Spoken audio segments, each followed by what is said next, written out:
एवं तावत् प्राकृतप्रक्षयान्ते ब्राह्मे कल्पे ह्यादिमे लब्धजन्म ब्रह्मा भूयस्तत्त्व एवाप्यवेदान् सृष्टिं चक्रे पूर्वकल्पोपमानम्.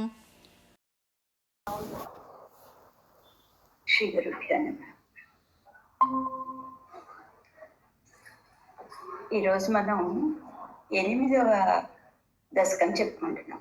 ఈ 8వ దశకం భాగవతంలో తృతీయ స్కందం నుంచి మొదలవుతుంది.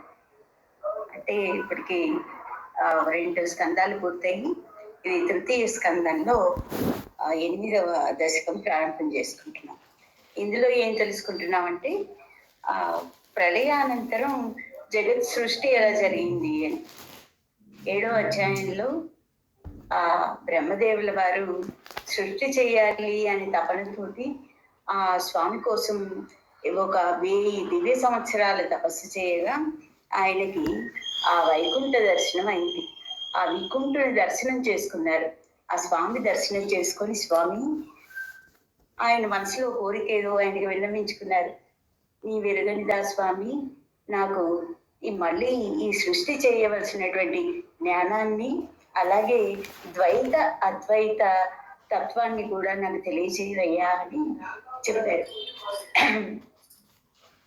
సరే, ఇప్పుడు ఆ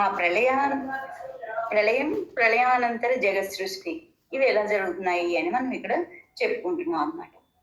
ఈ ప్రళయం అనేది 2 రకాలుగా ఉంటుంది.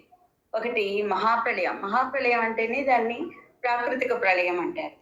ఇంకొకటి నైమిత్తిక ప్రళయం అని ఉంటుంది. ఇప్పుడు మనం చెప్పుకునేది ప్రాకృతిక ప్రళయం గురించి. అంటే ఇది మహాప్రళయం అన్నమాట.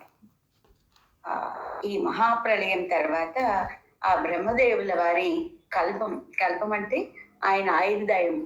ఆయన ఎంతకాలం ఆ బ్రహ్మదేవుడు ఉంటారో దాన్ని బ్రహ్మకల్పం అంటారు.